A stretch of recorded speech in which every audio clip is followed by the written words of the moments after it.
Solo las obras cargadas de tradiciones son obras cargadas de futuro. Tremenda frase.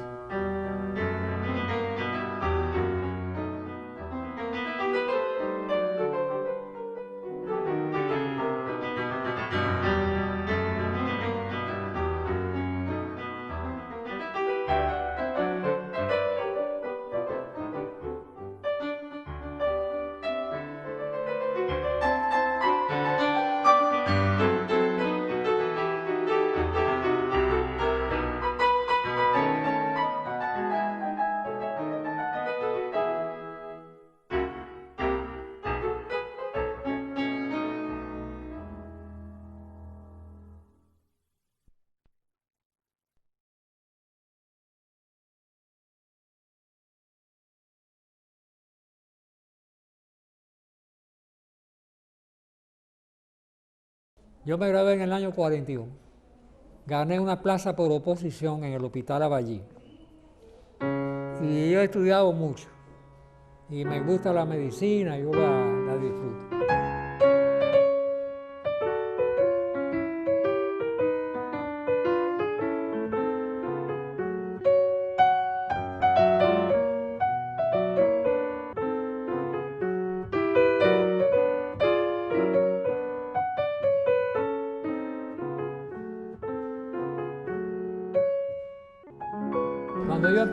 Cuando yo empecé a estudiar alergia, por allá por los años 40, yo fui fundador del Hospital Aballí, que era un hospital de niños tuberculosos.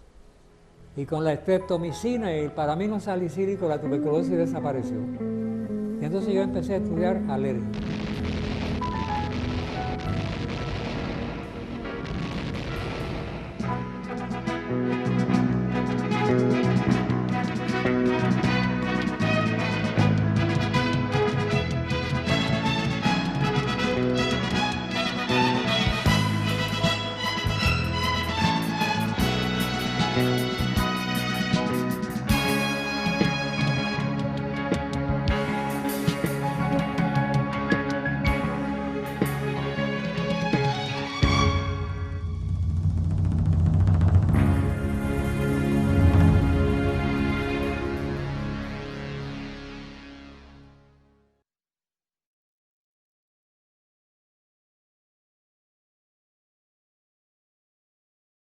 Al principio de la revolución quedaron muy pocos alergólogos en Cuba, porque bueno, la mayoría abandonaron el país, habían sido formados en otros países, no había escuela de alergia en Cuba, y se dieron a la tarea, fundamentalmente el profesor Gómez Echevarría y el profesor Rubén Rodríguez Gabaldá, de hacer las escuelas de alergia en Cuba.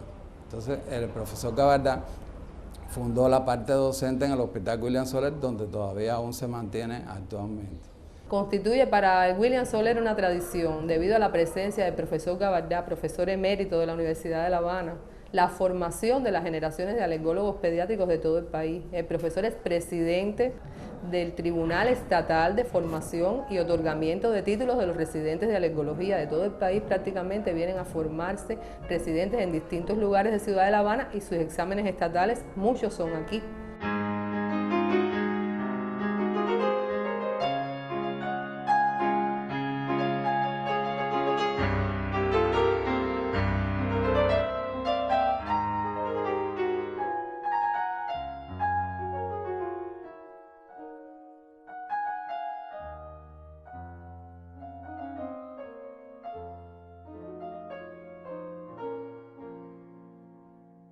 La alergia es fácil de aprender y yo diría no tan difícil de enseñar, aunque es más difícil de enseñar, pero fácil de aprender. ¿Cómo se aprende? Al lado de un alergista. Él daba una docencia muy, como le decía, muy particular, muy especial. Tenía un paciente y nos llamaba en ese momento y hablaba sobre el paciente y nos impartía los conocimientos en relación a la afección que estaba atendiendo. O cogía una revista o un libro y leía una parte de un artículo y compartía con nosotros el conocimiento, o sea, aquello era el motivo para dar docencia sobre algún aspecto. En eso también nos hacía la trampa. Él se ponía a leer, nos daba docencia con un artículo que estaba leyendo y después nos ponía la revista en un librero, un closet, dentro de un closet del William, de allí del servicio, él tenía el librero. Y después nosotros íbamos allí a buscar la revista para leernos el artículo que él había manejado magistralmente y que nosotros creíamos que estaba leyendo en español y estaba leyendo en inglés o francés. Pero sobre todas las cosas, hay cosas que resaltan mucho dentro en su personalidad, que es su sencillez, su modestia, y a pesar de ser un profesor con una capacidad extraordinaria desde el punto de vista de académico, ¿no? Cuando uno le preguntaba alguna cosa, él decía, bueno, yo todo no lo tengo por qué saber. Yo oía mi clase de Historia de Medicina y oía la clase de Historia de Medicina que daba él. La mía porque tenía que coger la asistencia y la de él por oír a aquel hombre que encantaba al hablar. Tiene unos conocimientos infinitos de nuestra historia, tanto médica como general, y siempre está en todas las actividades y reuniones matizándola con anécdotas, con experiencias vividas, con relatos de sus viajes por diversos lugares del mundo, que ha estado en varios continentes.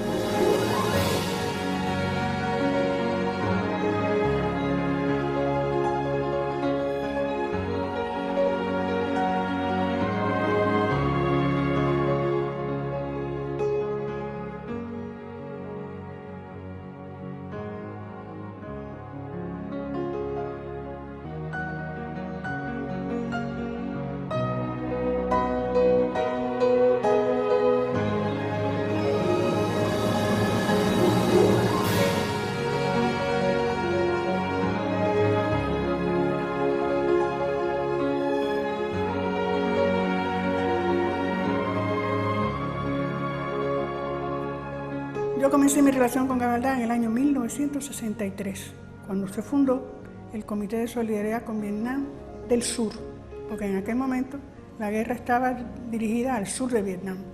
Y se decidió crear comisiones de trabajo en distintas áreas, las artes, la medicina, la científico-técnica, etc.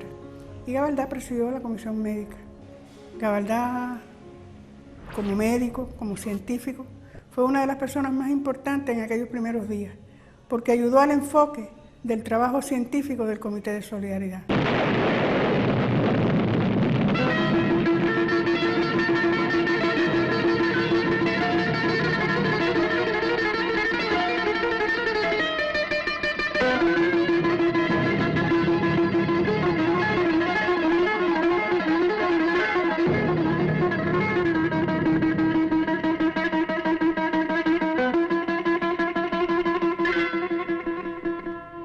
Hay que decir que comprendimos que lo que estaba pasando en Vietnam era bastante grande y se decidió hacer estudios científicos hasta llegar a la conclusión de que lo que estaba ocurriendo en Vietnam era un genocidio. Lo primero en hablar de genocidio en Vietnam fue la comisión del Comité de Solidaridad entre la científico-técnica y la médica. Estos hombres y mujeres que dedicaron mucho tiempo a investigar el agente naranja, el napalm, es decir, todas esas agresiones, hay lugares en Vietnam donde en 100 años no va a crecer la hierba. Fueron estudios realizados por nuestros científicos en ese país. Y Gabaldá era uno de esos importantes científicos que trabajó sobre todo en la cosa de los niños. Quiere decir que sus conocimientos fueron muy útiles para determinar qué es lo que estaba pasando en Vietnam. Qué es lo que estaban haciendo los norteamericanos con esa agresión a ese pueblo tan heroico.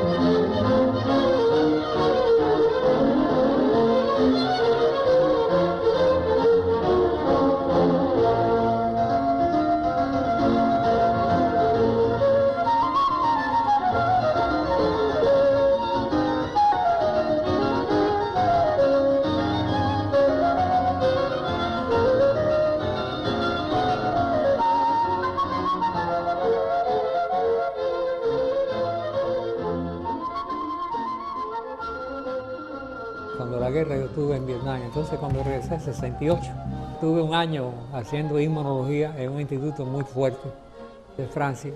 Y allí me hice inmunólogo. Y cuando vine, introduje los conocimientos de inmunología en Cuba, porque en aquel momento no había ni literatura, ni libros, ni nada en Cuba. Estaba completamente exenta de todas estas cosas. Y yo introduje en todo el país, fui hasta Guantánamo, dando conferencias acerca de la inmunología. Ya en el año 91 se logra, por proposición del doctor Gabaldá, que fue pionero en este sentido en el país, la fusión de los dos departamentos de alergia e inmunología en uno solo, y se conforma el Servicio de Alergia e Inmunología Clínica Pediátrica del Hospital William Soler, que fue el primero en el país que lo concibió así. De hecho, muchos de los demás servicios del país han retomado esta idea, que en la práctica funciona muy bien y que realmente nos ayudamos, nos interrelacionamos. Fue una gran experiencia conocerlo por todos sus enfoques en cuanto a la especialidad. Y pienso que tiene grandes méritos porque es el padre de la alergia pediátrica, pero además su forma de enfocar todos los problemas en relación al bienestar del paciente ha favorecido mucho el fortalecimiento de ambas especialidades. Porque en alergia hay que distinguir lo que es el tratamiento de la enfermedad con lo que es el manejo de todas las situaciones que rodean al paciente. Algo que también inculcó muy bien el profesor Gabaldá a sus educandos fue el método clínico. Es un hombre que es muy amante y muy apegado a la clínica, al interrogatorio, al examen físico para llegar al diagnóstico.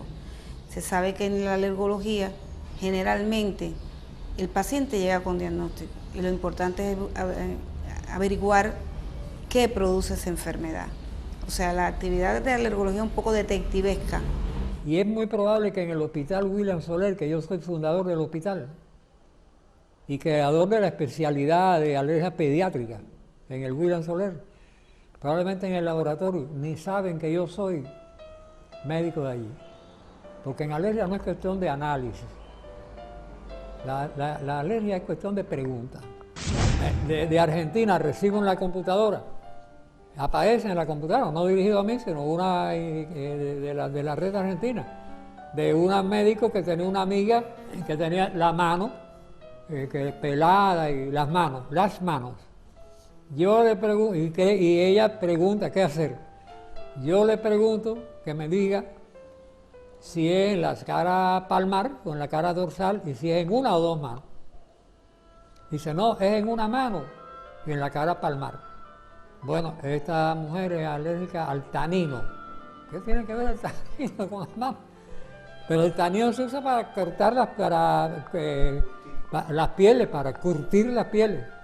Y la mujer se pone el zapato, siempre cogiéndolo por aquí, por el talón, con la mano derecha. Un hombre que llevaba años con una lesión en el muslo derecho, no daba pie con bola, facilísimo, era alérgico al llavero, al cuero del llavero. En el Instituto de Cardiología, que me llama el director para ver una señora que había tenido 5 paros respiratorios. Me dice Hernández Cañero, la próxima vez se muere. Es cuando yo le pregunto entonces, ¿usted se tiñe el pelo? No se tiña más nunca en su vida.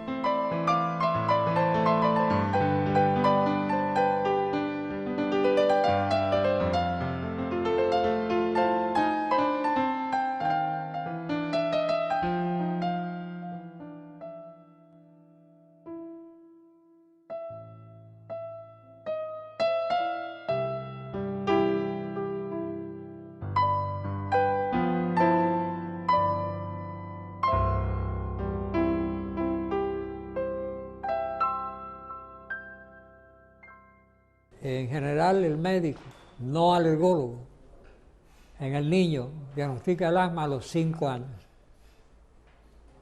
Mientras tanto, es una bronquitis espástica, es una pseudoasma, es un atrapamiento agudo de aire, es un síndrome del bebé silbante, pero no menciona la palabra asma, hasta los 5 años. y yo diagnostico el asma en el útero de la embarazada alérgica. Y empiezo a actuar en el embarazo en la semana 27. Y en esta forma, por ejemplo, preconizaba algo que es las dietas hipoalérgicas en el último trimestre del embarazo. Las medidas que se tomaban precisamente era una lactancia materna prolongada, una dieta hipoalérgica y bueno, incluso pues prevenir o orientar en la madre asmática o con otra afección alérgica las dietas libres de alergenos o con poco alergeno. En nuestro hospital hace años se está aplicando una vacuna que fue una idea original del profesor Gabaldá, del empleo de alergenos por vía sublingual utilizando un adyuvante. Que en el país tampoco existía una industria, o sea, los extractos alergénicos se hacían todos de forma artesanal. Y en los servicios de alergia se hacían las vacunas, que es la terapéutica que se utiliza fundamentalmente en la especialidad.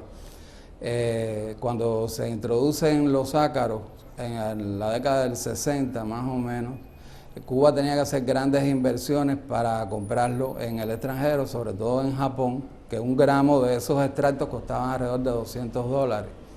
Y el profesor Gabaldá se dio a la tarea de empezar a clasificar y empezar a tratar de obtener la producción de ácaros en Cuba. El polvo de caza, que también se elaboraba en esos lugares, lo pasó a la industria. También en la década del 60 pasa a la Mario Muñoz y ya se hace el polvo de caza como extracto alergénico de forma industrial. Y posteriormente, bueno, el Centro Nacional de Biopreparados, que es el Biocen, que es el que actualmente produce los extractos alergénicos. Él me comentaba en una ocasión de una serie de proyectos que él estaba involucrado y de investigaciones que tenía que hacer, y de repente se queda así y dice: la verdad es que yo los resultados no los voy a ver porque biológicamente es imposible, pero a mí me entusiasma hacer proyectos para futuro.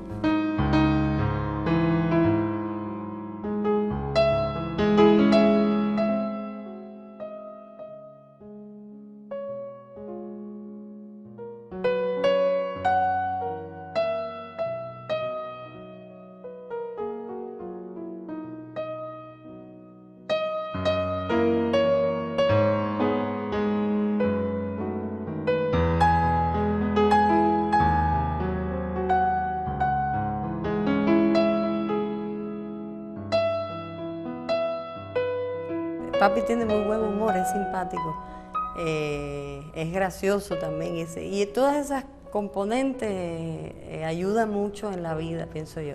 El otro día me pasó una cosa muy interesante. Yo estoy viniendo aquí al Policlínico del Vedado a ver realmente el comportamiento de la población, porque en el hospital uno espera que le manden un caso, que se lo remitan o que llegue. Pero aquí en el barrio es distinto, ya uno tiene contacto con el pueblo, ya me conocen, entonces un vecino se le dice al otro y se me llena la consulta de gente alérgica. El otro día, esto es lo más gracioso, llegó un caso, una persona de color negro, y yo me pongo a preguntarle, y le digo: ¿y esa síndrome que usted tiene coinciden con la menstruación? Dice: pero si yo soy hombre, doctor. Porque tenía arete y tenía el pelo con unas cositas que le brillaban, ¿no? Y yo creí que era una muchacha. Dice: pero si yo soy hombre. Digo: perdona. Y en relación a que él era un amante del baile, lo es todavía, un amante del baile. Yo recuerdo que tuvimos un evento en Las Tunas, estoy hablando de hace perfectamente 20 años, y eso era en el Cornito de Las Tunas, y empezamos a bailar y a bailar y a bailar y a bailar. A las 1:30 o las 2 de la mañana ninguno de los jóvenes quedábamos en pie, y él bailó hasta las 5 de la mañana. Yo conocí a mi esposo en enero de 1975, cuando en una actividad científica y docente del Instituto de Medicina Tropical en Camagüey.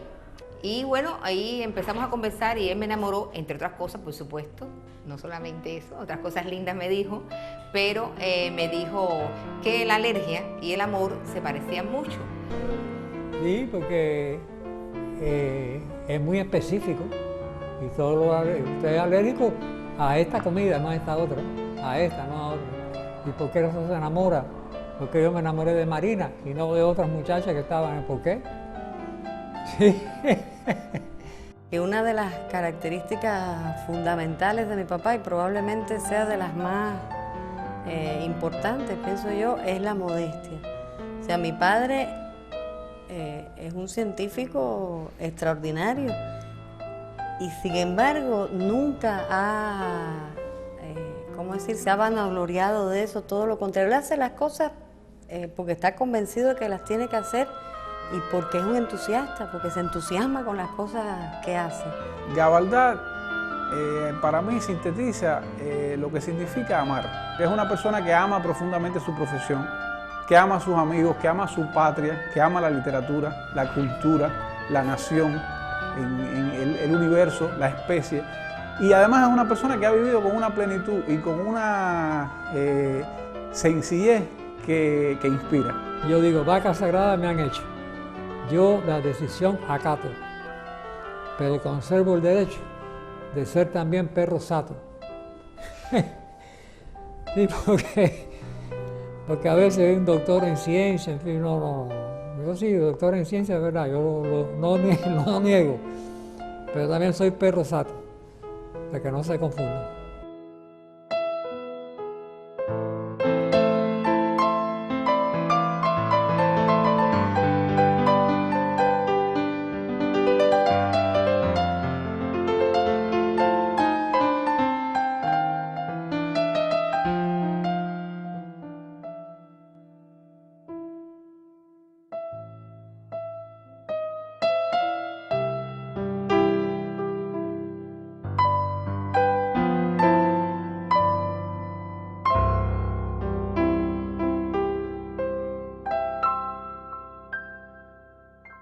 ¿No se rompió el aparato eso? No se va a romper.